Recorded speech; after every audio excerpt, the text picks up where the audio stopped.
Welcome to Horror Movies with TNA. Each episode, we're going to pick a film, talk about it, and rate it. Word of warning, there will be spoilers. This week, we're talking about Absurd. This Joe D'Amato offering sits alphabetically at the top of everyone's video nasties list. It's absurd, it's horrible, it's diabolical. Well, we'll let you be the judge.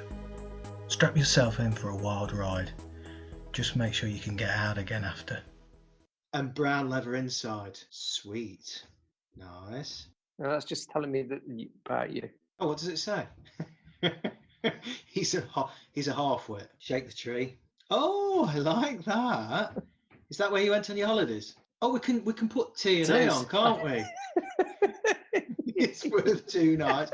Hot to trot, worth 2. When I talk, you're going to laugh yourself hoarse. You're going to laugh yourself hoarse. He'll do anything for an apple, won't he? Right? Oh, hello. Can't be Zoom's fault. What? Touch up my appearance, eh? Oh. But I did make a lot of notes. There is quite a lot to talk about, isn't it? Not good ones. To quote a line in the film, it's absurd. It's really absurd. Yeah, that was about the best bit. That was a highlight. Listen.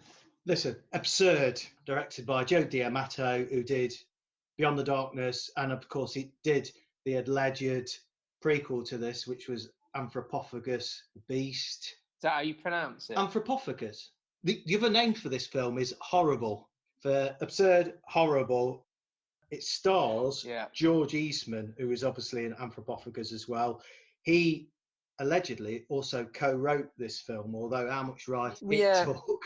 Well, they're under pseudonyms. So George Eastman is Luigi Montefiore, but I think he's Greek, so Luigi doesn't sound right either. And Joe Dolce. How do you say it? Joe Dolce. Shut up, you face.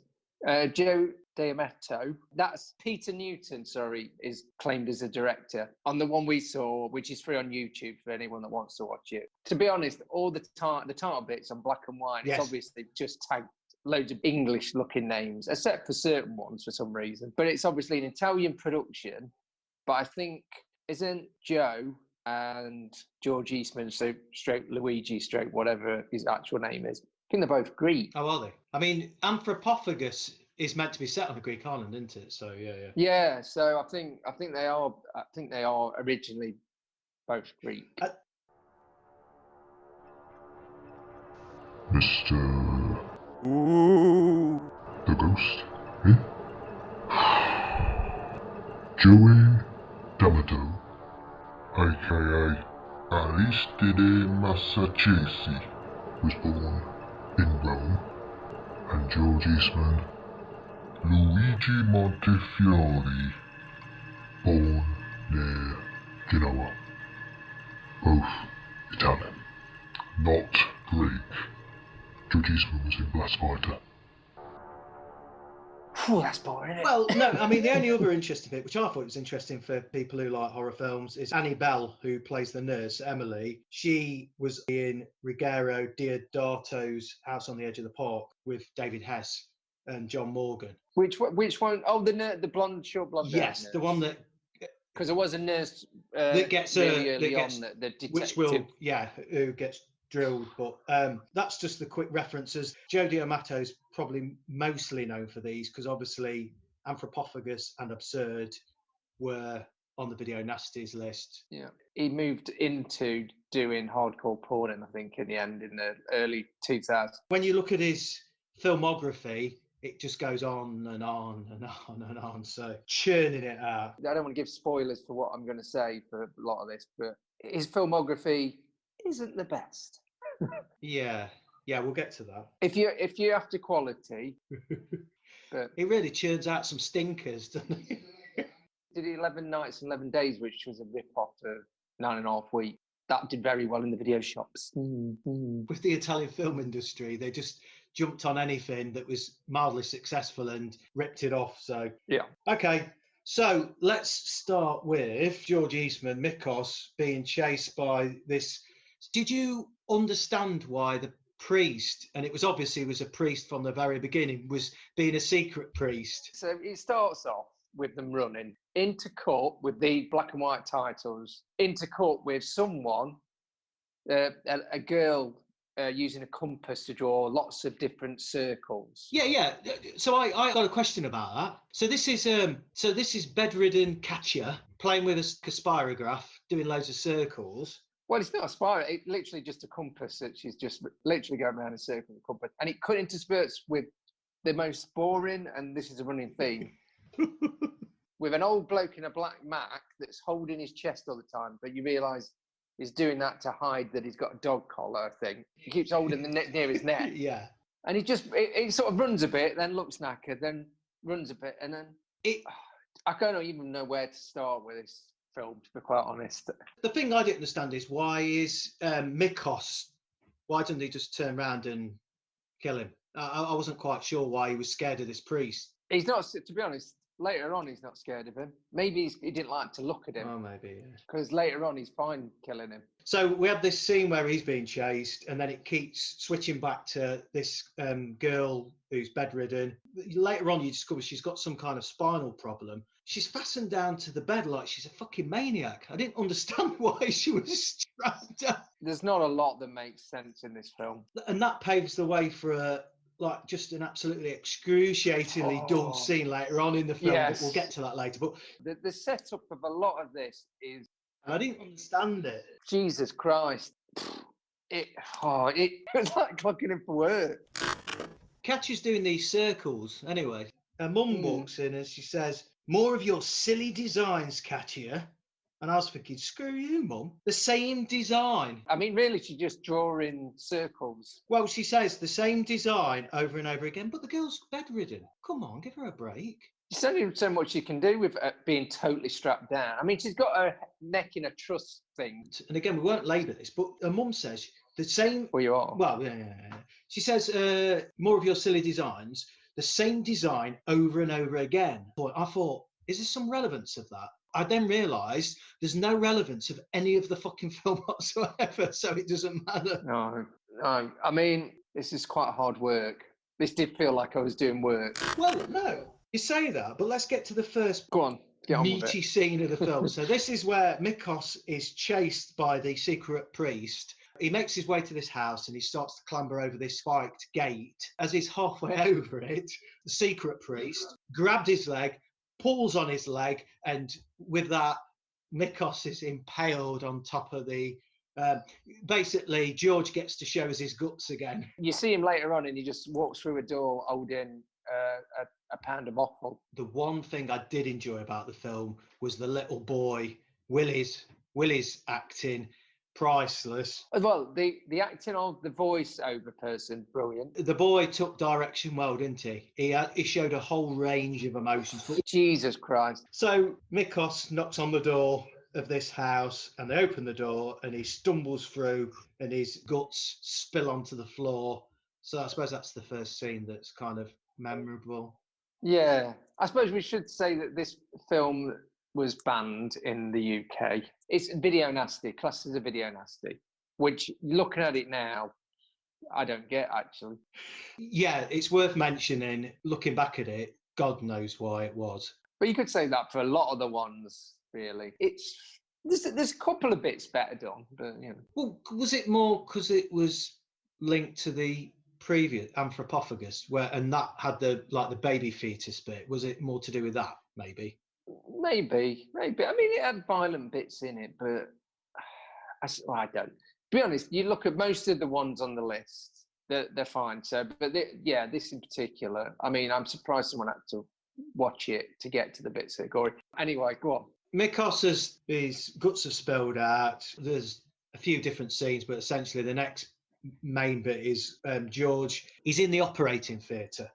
I now know what tools you need if you want to stuff someone's guts back in. You need to use a number 2, a number 3.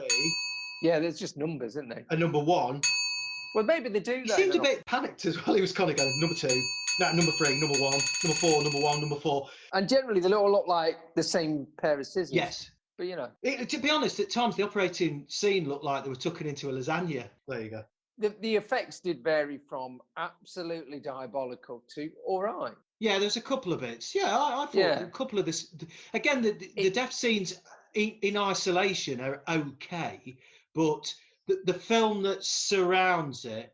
Well, no, we'll get to that. We'll get to that. Then we've got a point in the scene where there's some bikers bothering an actor who's pretending to be stereotypically drunk, staggering around. Yeah, and you think, oh, he's going to appear again, and he does, but for no apparent reason. Again, it introduces characters and storylines for absolutely no reason, no relevance. No, I made bullet points on mine because I was getting that annoyed. I said, this meanders massively, underlined about 100 times. So the only relevance with the bikers bothering the drunk is that it introduces the cop turns up, who's completely useless, Ben Engelman. Then we switch back to the hospital, actually, and this is where we have this conversation where the doctor talks to Annie Bell, Emily, the nurse, and says, it's absurd, completely absurd, because he can't understand how the regenerative powers of Mikos to survive the operation. Emily, coincidentally, who's the nurse in the hospital, is also the nurse that helps to look after the bedridden catcher as well. So that's how that all winds back to her going back to the house eventually. But that's later on anyway. Then we've got a scene where Engelman, this is where the secret priest meets up with Engelman, where he's holding his coat up high, as you've already mentioned, to hide his dog collar. The priest makes some kind of excuse up because he doesn't want the cop to know that he's chasing after Mikos. Yeah, that moves on. That's great.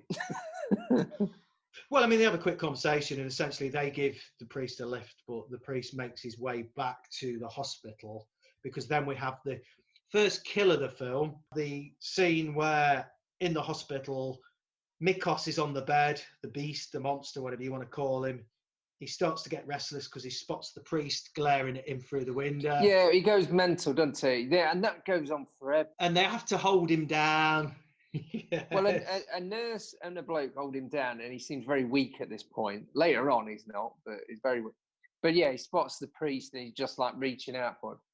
And it just goes on forever. And this is where I've written down piano music. It's doing my head in. The music is absolutely diabolical on this film. But it does it when nothing's happening.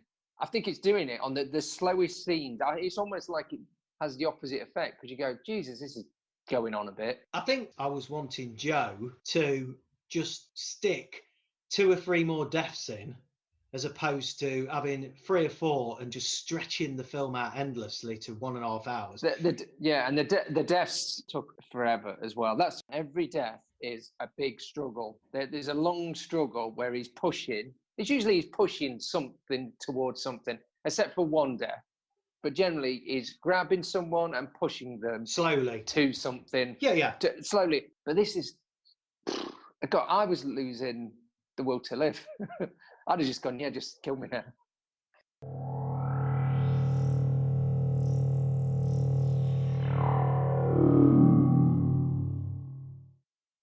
The scene in the hospital is the first death where, unwisely, Thelma the nurse has been left on her own. Mikos wakes up and proceeds to grab her and drill through her head with what looked like a coffee frother. I don't know what it actually is. It's like the tiniest drill ever. So he proceeds to grab her and drill through her head. But she's struggling for ages. Again, it's another one where she's holding his hand away for about 2 weeks, I think. I thought she seemed like she was kind of grabbing his hand quite tenderly during the scene as well. That's why I didn't work. But yeah, but the first bit where it looks like it's going in, I thought, I thought it was all right. Which she didn't have. But when it comes out the other end, it's just like pushing it out of a balloon. It takes a long time to get through a fucking head, doesn't it? Out to the other side. It takes a long time for it to just get to a head. It just takes a long time. Full stop.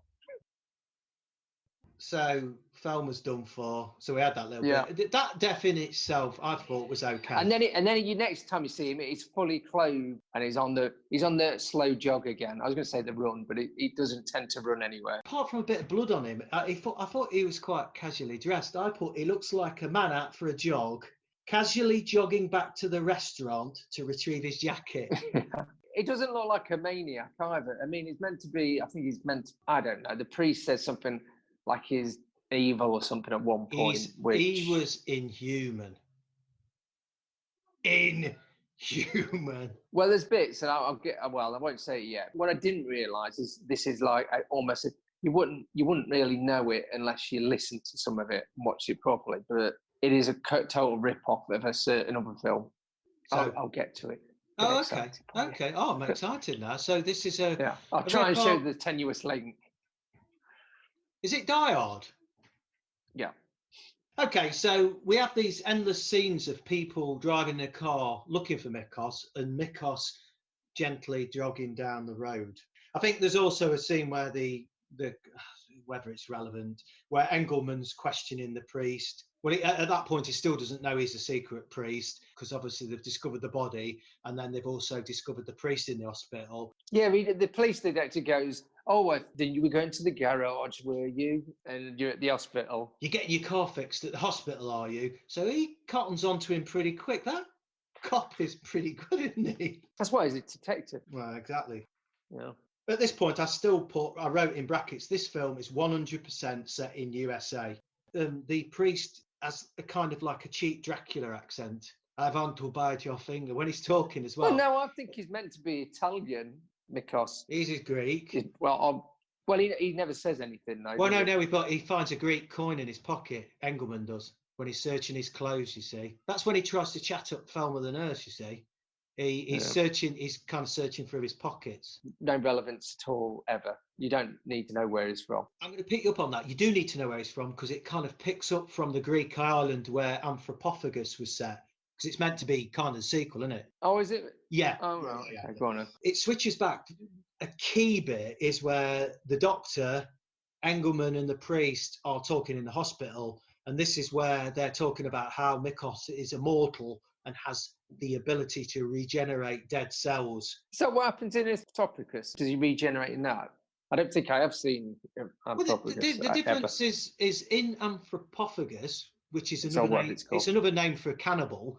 He does eat things. In this, he just seems to just be killing things. He's obviously not hungry. He's a killing machine. So I don't really understand. But they point out that his brain is a weak point as well.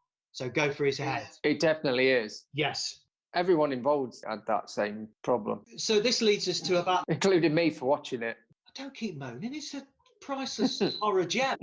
About half an hour in, we have the second kill. Absolutely, for no reason whatsoever, Mikos wanders into an abattoir or a farm building or something. Yeah, there's no animals in it. There's just a bloke cleaning up, I suppose. But, you know, where there's a bit of an exciting fight scene between Mikos. Well, no, this is the other bit. He walks in, and it's the slowest movement ever. And guess what? My favourite music, piano music, starts playing again, going. Yeah, it's like Dread. But nothing happens. They have a battle, and then he drags him onto the slab. A battle. You really are selling it more than it actually is. No, listen. He puts him on the table.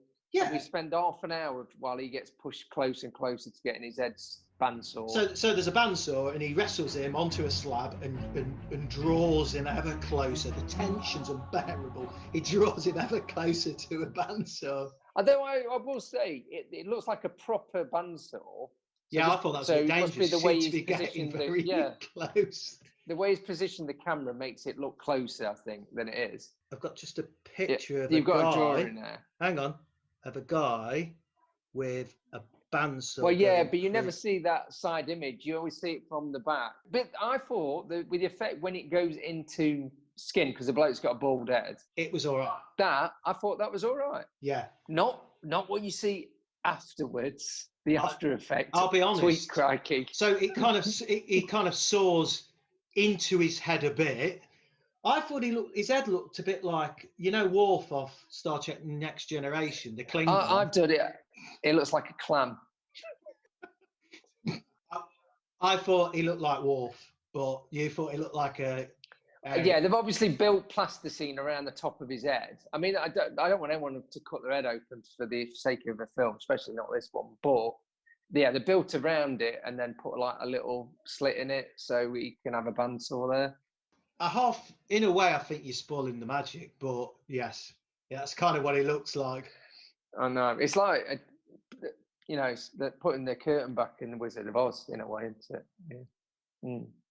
Christ.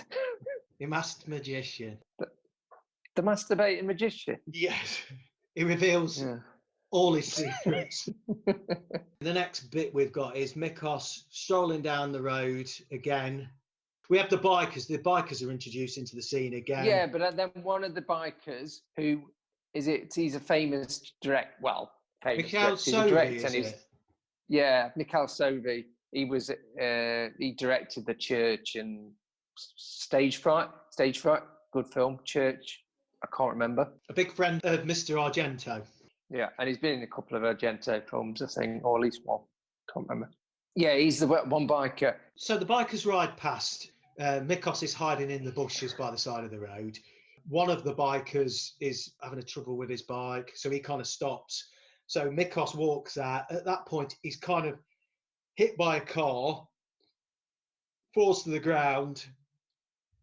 The biker goes over to try and look at him. I mean, to be honest, the scene's pointless. The death is boring. I know he's from a way away, and he's getting strangled, I guess. But then he dragged the body. This is the other bit I didn't get. He just sort of dragged the body away into the bushes and think, oh, now it's going to get horrible. Yeah, well, nothing we see anyway. All I put for the kill was bloodless and boring, low-key kill, shot from a distance, pointless. It was just point. He kind of dragged him off, and that was that. Well, yeah, but I was thinking of the car bit as well. What's that? But then again, you find out. Yeah, so it all kind of goes back to Katya's house, where it all leads back to there. That as a storyline of the guy who is racked with guilt because. Well, it just seemed a bit bored after work, to be honest. I forgot he'd run someone over. Well, you're thinking about you are. I think. It seemed to me, maybe he was acting this really well. It seemed to me that he was quite subdued because people were kind of going, oh, what's the matter with him? So he seemed like he had something on his mind. So I kind of did get that from that, but maybe I was trying to look into it more. I don't know. I forgot. To be honest, I wasn't sure it was the same bloke that ran him over until he went, I've ran someone over. I thought, oh, yeah, because it was a bit dark in the car, so I forgot it was him. When he gets out of the house, when he gets home, he has a look at his car. He looks at the front. Oh, does he? He checks I it must out. have drifted off. But when we're back at the house anyway, the little boy is forced to watch by the babysitter, he's being forced to watch a romantic film. And, he's angry. You can see, look angry. Right. So, well, it's not that he looks angry either. This is what the director's told him.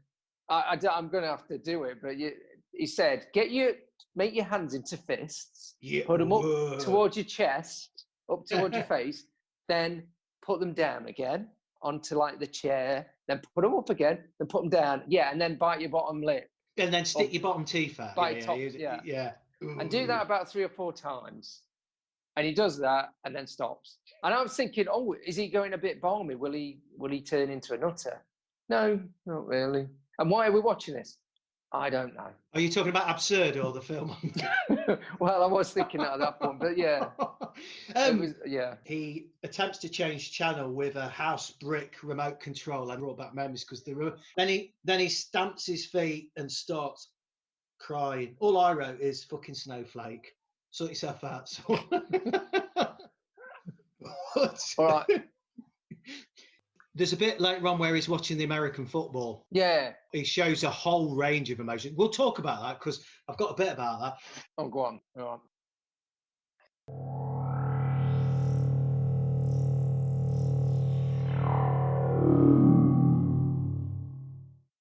So we pretty much stays at the house now where Katya is. Mum and Dad are going round to the neighbours to watch the big game. Willie, Katya, Peggy the babysitter are left on their own at the house. And and Emily's the nurse is making her way. She falls over. Oh yeah, she falls over and meets the drunken bloke. Yes, which we never see again after that. I was thinking, the drunken bloke's going to get killed next to something like that. Yeah, so we have this scene where Emily falls over and this drunk finds a thing that she's dropped. But then when the drunk hands her back her lipstick or something, he just starts laughing like a fucking maniac, which I didn't really understand. To be honest, that was of the whole entire film, that's probably my favourite bit. That wasn't even that great. I mean, there's worse acting than that in films we've seen. But yeah, he laughs and then he laughs again and then he does a bit more laughing. Yeah, he laughs a lot. And that's the best bit. That's the best bit. The mum and dad go round the neighbours and start watching the American football game because they're in America, aren't they? Yeah. Well, and then the ladies come in later on.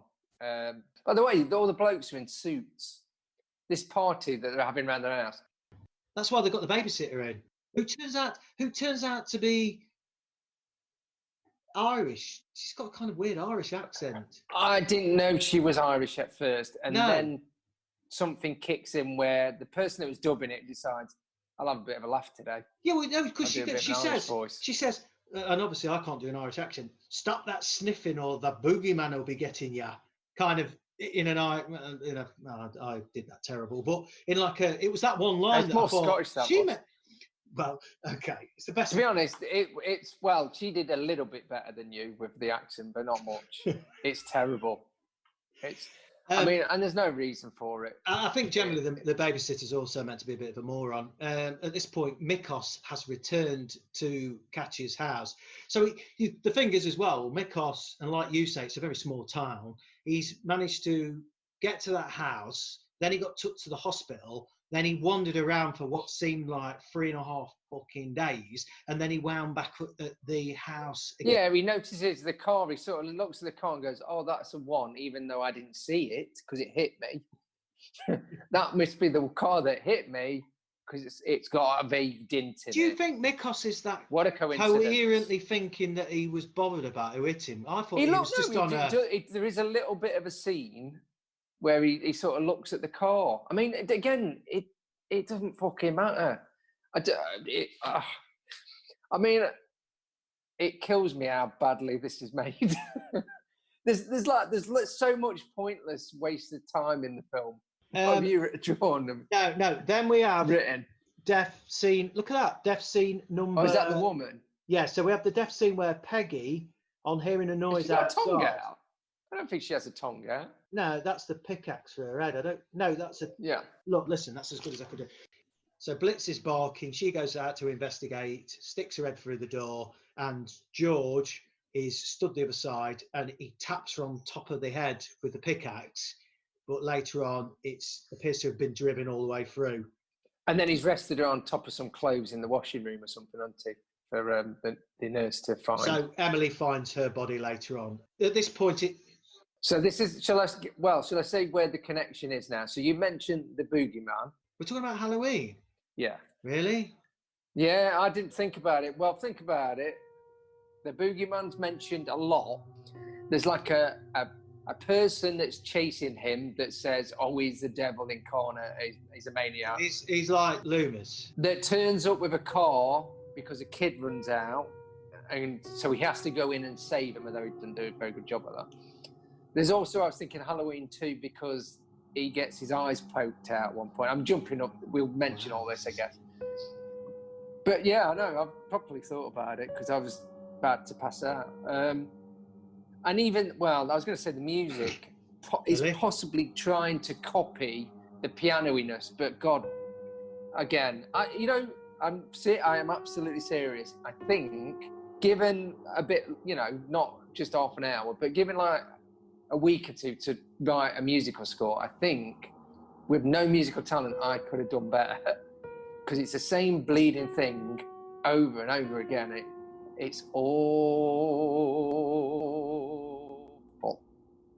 I thought it was a pulsating fucking mess. But anyway, so there's lots, but I think there is that. And the very ending, which we'll get to, is a bit like the beginning of Halloween in terms of it the shot. Oh, with when the girl stuff. comes out. Yeah, okay. So Yeah. So I think it's meant to be a rip off of Halloween and Halloween 2, which came out around about the same time. Halloween 2 came out about 1981. Oh, okay. So this is when this came out. That's. But I never realised it because I'd always sort of just fast forward and not listen to it. But when I had the Boogeyman a lot, Babysitter talking to kids, a Loomis-like character, which is a priest, you know, diving in at the end, that's chasing him all the way through, warns everyone that he's a nutter and he can't be killed. It's tenuous, but it's more than coincidental, I think.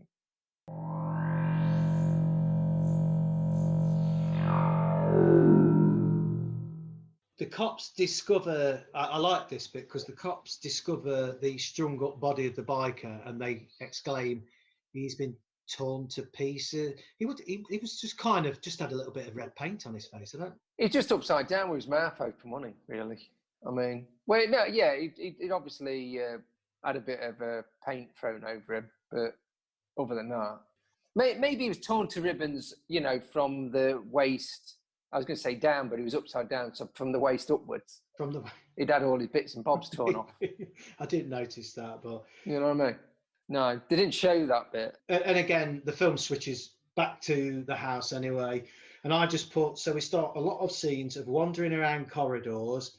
We do get to watch a lot of this is about an hour in on the film. We get to watch a lot of footage of American football at this point because the parents who have gone to the neighbours to watch the football, it keeps switching to them watching it. In their absolute suits on as well. Everyone's, I don't know what the women, I was more interested in what the women were doing actually. They just came back with bowls of spaghetti. Well, this is so because that's, you know, that's what you have. So that American spaghetti I put, so because obviously it's set in America, I've always thought stereotypically Americans eat hot dogs and burgers and potato chips when they're watching the film. But it stands to reason that they all took into spaghetti. It's obvious, really, isn't it? Well, it is, isn't it? Well, there's the Italian Americans, isn't there? Right. So you know, you want to. But I know. But I noticed the D.I. Ben Engelman drives a whatever the American car is. Everybody else is driving around in Fiats, but he's driving around in an American car. So again, I think it's probably meant to look like it's in America. I think that, you know, the detail I said about Halloween notice stuff. You noticed the car. I think it's showing a lot about this particular film that they're the most interesting things that we noticed. Don't think we talked about cars or that they're rip-offs of other films quite the same with anything else talked about. Anyway, let's carry on.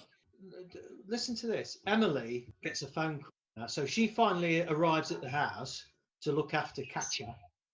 She does wonder where the babysitter. They can't find the babysitter yet. They haven't found her. No, she's in the laundry room with a pickaxe for that face. Emily gets told over the phone of the brutal murder of Thelma, the nurse, and she's told also that he's obviously in the area.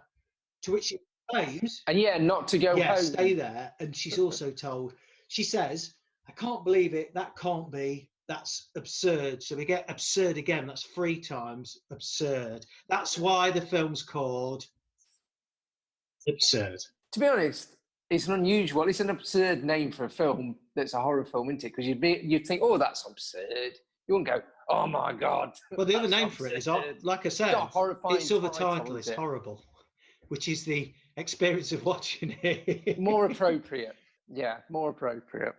Willie's finally allowed to watch the game. Here we go. This is the acting bit this is where I made the most notes. So I'll write what I put. Willie's confused whether he's meant to be happy or sad. Are you talking about the film now? You're not talking about your... He smiles, clenches his teeth, hits his fist, a whole range of emotions. Willie, Rams or Steelers? Pick a side. Who are you supporting? He didn't seem to know.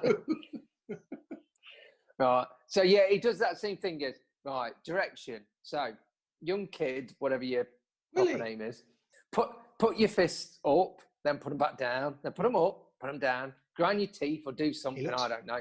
Stand up, pretend you're crying and have a paddy. He's cross. Which but face the camera for some unknown reason, do it.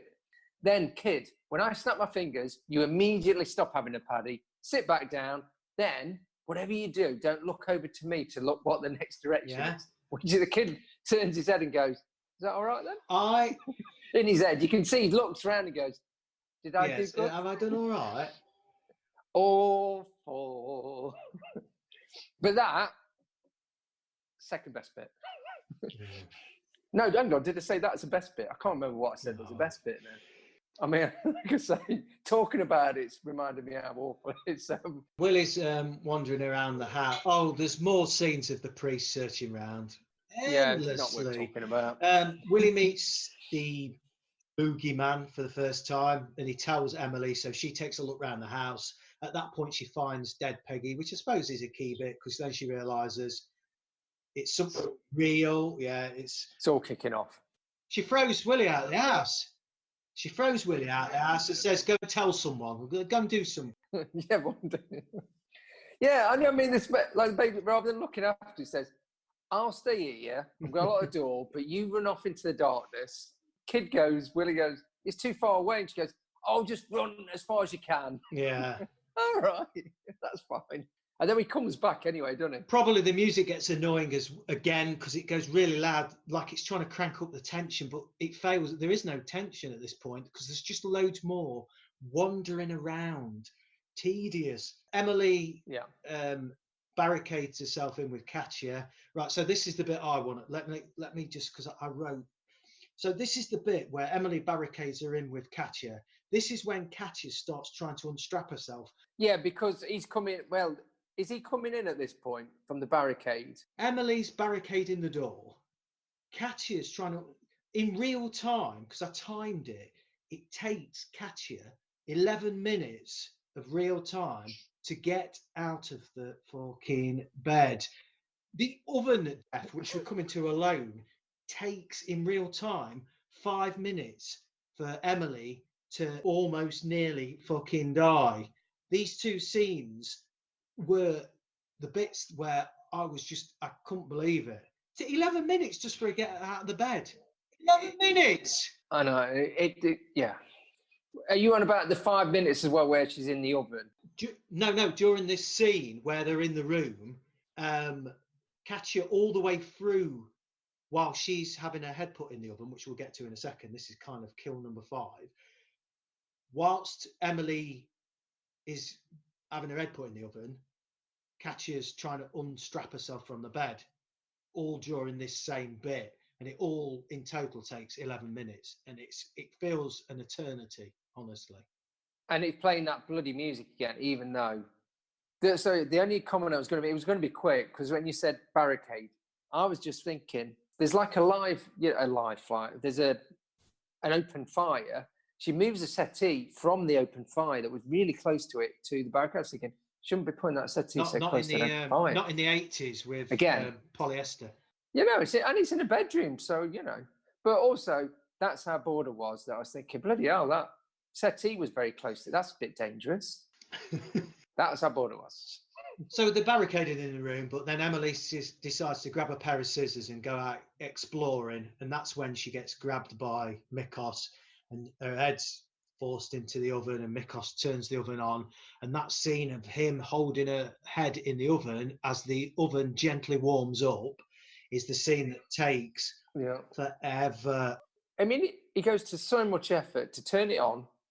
For saying he's a maniac that doesn't know what he's doing, he clicks it on. 5 minutes. Anyway, puts her in it. 5 minutes. But like you say, it's going to take a very long while. 5 minutes. It's be very complicated. Yeah. And while she's struggling very poorly, but he could have guessed her, which would have killed her quicker. It's not that long a film, but I've never had an hour and a half feel as long other than a work meeting, and that's your best cut this bit out. And he's obviously liked it because he's done it from the point of view of the oven. Oh, he's cut the back out of the oven. No expense spared. I mean, he's obviously spent a couple of quid. Yeah. It's the slowest, most boring death sequence. Have I ever seen a slower, more boring death sequence? No, I don't think I have, actually. 11 minutes! All the while, Annabella's getting more progressively made up with makeup to show her head sizzling, and yet still throughout this, Katya's still fucking around with those straps. She escaped. She finally escapes from a strap after 2.5 hours. So Mikos, So he's done with the. he leaves her for dead, breaks into the room, and she stabs him in the eyes with the compass, which goes back to the original point you made with. Yes. So when I made the note of why we're looking at someone drawing circles with compasses, it links back. It's like a clever twist, callback. Yes, he blinds him. But it blinds him, so he gets vaguely interested. So now he's totally blind, so he's waving his arms around, a bit like Halloween 2, where he gets shot in the eyes, around this room. So she comes up with a vaguely clever idea of turning the record player. Well, not record player. I was worried she goes over to a record player because it's a 1980s. I thought she turns the volume right up, and I thought, that'll just turn it on straight away. No. And then I thought, she's not going to get a vinyl. Select one. Put it on the turntable. Put the needle down. Select one goes. And to be honest, you're only going to get half an hour on one of those. So, if it's a 12-inch, she's not got time to escape. So I thought, oh, God, don't do that. But she presses play on a tape really loud to disrupt him and then manages to crawl away. Obviously, she's a bit, she's been lying down, strapped down for some reason. So she's like struggling a bit to get away from him. She hasn't walked for. I mean, we need to just mention, after the 5 minutes of Emily being roasted in the oven, she still isn't quite dead because she stabs. She's not done yet. Do you like what I've done there? She's not done. Put a fork in her. She stabs Mikos with the scissors. So she's still not dead, but then I think she dies. Yeah, well, because Mikos gently pushes some scissors close to her neck. He slides them down her face. You don't see. He obviously said, we've run out of money here. He puts the scissors against the side of her neck, therefore saving on blood. Spots Willie and he tries to grab him and she runs up and stabs him in the neck. And then he stabs her with the scissors. And then he goes into the room and gets his eyes gouged out with a compass that we saw at the beginning. Just so you've got it all tied up, just in case you were worried that it made no fucking sense, this film.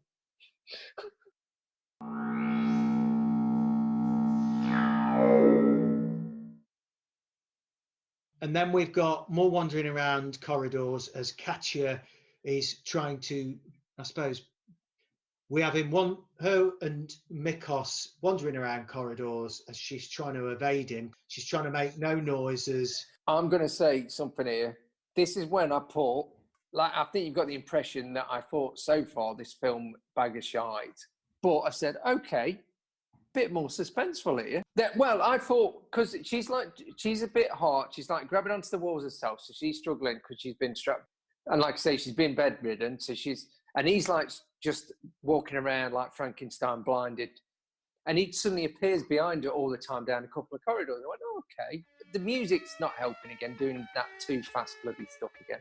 But I thought, okay, this is quite good because you don't know, he could just suddenly put his hand out and get it. I went, then I put, but this goes on too fucking long as well. Yeah, it went on too long. Because if it had just been the corridors, but then there's another 10 minutes in the room and a suit of armour and you go, oh my eyes. Oh yeah, I mean, she's trying to managed to clamber over the noisiest thing and all the while, she keeps following him. She almost keeps following him quite closely as well for saying she's trying to evade him. It just seemed a bit weird. Well, she tries to get out of a door at one point, up to the bit where she's like two corridors and she's trying to get out of a door, suspenseful. But then when she's just wandering around a room, because he knocked over the suit of armour I mentioned, but she could just hide in a corner really and just stay there, or go back to the bedroom or whatever. But instead, like you say, she's kind of wandering around. And then she walks over that suit of armour, because that was a good idea, and makes a noise and starts to get strangled. This suit of armour is a bit key. The suit of armour was holding the axe that gets used at the end to take his fucking head off. Willie's escaped and he's running along the road and he meets up with the priest. This is how the priest ends up back at the house. Yeah, very much like Halloween, Donald Pleasance. Well, the priest puts... Yes. The priest puts his hands on Willie as well. There was a bit of a dodgy scene. It seemed like quite an overly tender scene where he puts his hand on him. I don't remember that bit. He leers at him a bit. Again, I might have just, this is where I might have started writing about my Halloween theory at this point and stopped looking at the film. By this point, my essay. By this point, Mikos grabbed Katya. The priest breaks in and starts to wrestle with Mikos. Well, yeah, he doesn't shoot him, does he, straight away, like he would do. He sort of shouts at him, which is what you would do. Oi, Mikos. With a blind person, yeah. So, yeah, then he has to have a wrestle, which obviously he's going to lose. And he does. He gets killed, doesn't he?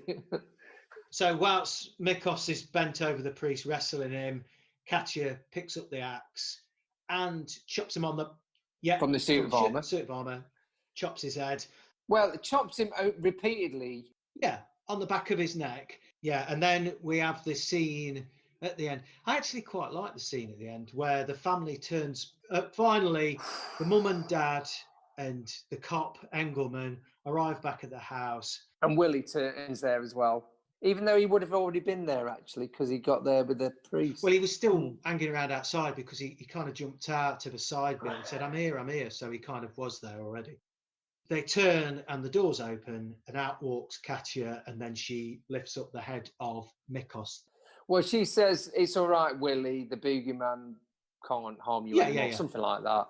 And then lifts up very slowly I actually thought that particular bit. Do you think it was really good? I thought that looked fine. I thought that looked all right. I thought that was about the... Oh, okay. Maybe I'll be white. No. It's covered in blood. But yeah. But you tell you what, okay, I didn't particularly like that end bit because it was so bloody obvious. It was obvious. I was expecting it.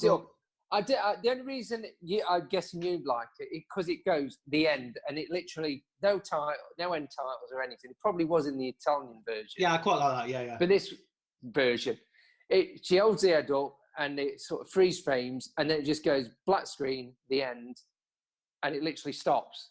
No end titles, nothing. It's like the end of a Shaw Brothers film when the bad bloke gets a kick in the head right at the end. The end, stop. Yeah. Done. I think the other reason why you might have liked the ending is because it was the end of this film. I was feeling better when it said the end, to be quite honest with you. I was kind of elated.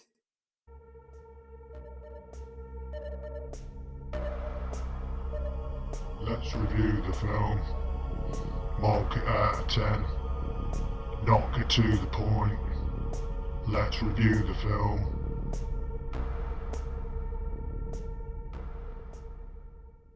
I don't know why in the UK this film was banned. I can't work it out. Maybe it was horrible. Well, no, because they could have just cut anything that was remotely offensive. They could have just cut it out. However, my God, some of the scenes in it were just dragged out. The experience of watching it was an endurance at times. However, some of the... You've watched this before, though, haven't you? Or did you never watch it, like, all the way through? No, I've watched it before. I remember it being okay. Because it was a video nasty, it was just of interest. How he managed to stretch this out over 90 minutes. Well, I know how he did with 10 minutes of somebody... 10 minutes of unwrapping you. Somebody getting out of bed and 5 minutes, somebody's head being roasted. I'm not sure we're doing very well with this one. I mean... I like George Eastman in it. I thought he was okay as like the main bloke. I didn't really understand any of it. I understand it was the sequel of Anthropophagus. Some of the deaths were okay in it. Coffee frother to the head, saw to the head. Those bits were okay, but there was just too much boredom in between. So I'm going to give it 4 because it was terrible. 10, yeah. Yeah, and it's not terrible in a good way. I mean, I don't know. It's boring. It's boring. Yeah, I think that's the thing. I think, so even for go-rounds, do you like that? If that's still a thing nowadays, people that like gory films, I won't waste bleeding time. I wouldn't even fast forward to the good bits because there isn't. I don't think, and I don't say this about a lot of films, I'll ever watch this film again. Just because that hour and a half I'm not going to get back. And it felt like a lifetime. Felt like an eternity, didn't you? I skipped it. I can't be asked to say much about it. That's how much. It's just like you say, it's tedious. On about other films that take a long time to get, like Halloween draws stuff out, but it's suspenseful with his eyes gouged out. That was about it. The only suspenseful bit was the scene in the abattoir where you didn't know whether the farmer was going to make it or not. That's it. I was going to give it 2.5 then. Do whatever you want. Yeah, I think it was me that said let's watch a really shit film, but I don't want to watch a really tedious shit film again. We watch whatever's put in front of us, and we decided with that. So we go with it. It's all right. It barely gets a 3 then. Your rating is barely 3. That's what you're saying. Okay. All I would, and I'm not going to go up through a whole list of films, but all I would say to people is if you want to pick a video nasty film, there's a lot better ones out there. This wasn't that great. That's it.